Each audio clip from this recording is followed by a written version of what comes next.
This is what it takes to be a pro rider. We've got Carapads here in yellow, as I predicted. Ineos, just Team Sky, aka the Rim Brake Cartel. 86k an hour, 86k an hour in the horns, about to pull up to a corner. Now, this is why pros don't need disc brakes. The skill set you have to have. Let's have a look at this. This is another one here. Got disc versus rim on the downhill. We've got Madder about to catch one of the Bora riders. I'm not sure who that was. And disc brakes there on the right and rim brake on the left. And you can see he's like, hey, I should be pedaling now. And that's a technical downhill. And look at that. Technical downhill. The rim brake rider still wins. This is marginal gains here right now. These pro riders have exceptional skills, and so disc brakes don't make up for lack of skill. These guys hardly even touch their brakes. Not a single World Tour rider, let's put it on slow-mo, not a single World Tour rider would choose disc brakes, and the mechanics definitely hate it. Go to latest Bora Hansgrohe Instagram post. I was thinking Sash Man, he's got oil on his fingers from something, he's just like hating it. The mechanic's like, oh, sorry, mate, 86k an hour. Try doing that. Actually, don't try doing that. In the drops, in the hoods, in the horns.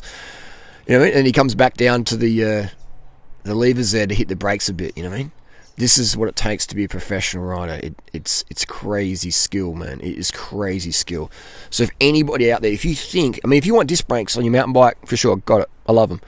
But if you think that disc brakes are going to be an upgrade to your road bike performance-wise, you are sorely mistaken. Don't buy the hype that the bike industry is trying to sell you, especially Specialized. Specialized really led this charge, paying Sagan a massive disc brake bonus back in 2019 Tour de France.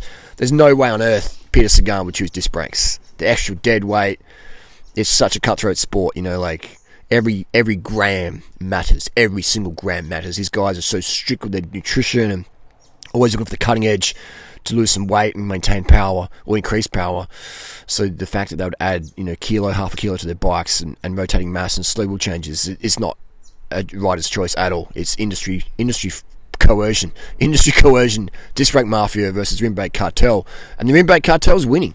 3% of the peloton is on rim brakes, and we see this year all the Grand Tours getting won by rim brakes so far.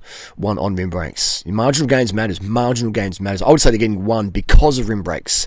Every second adds up. Look at the maths. And if you want to save yourself thousands and thousands of dollars, go to Durianrider.com and get a copy of my Durianrider's Lean Body Bible. It's a bike buyer's guide. It's going to save you thousands of dollars, thousands of euros. It's going to save you so much time, fuss and drama. Bike buyer's guide. I'm going to tell you what equipment's legit and what's totally...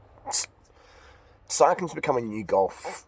There's so much nonsense and junk out there being sold now. It's horrendous. I've been racing since 1996, 1997. So, I love racing my bikes. I love running races. Every week I do street races. Whenever I can, I get a chance to race. Love it.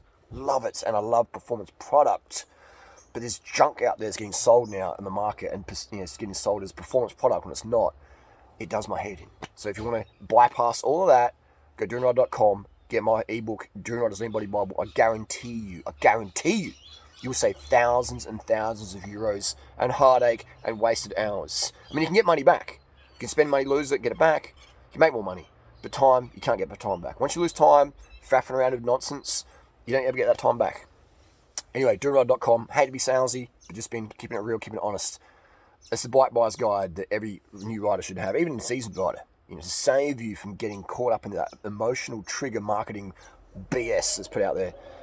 Pernicious information. It's horrendous. Now, don't get me started.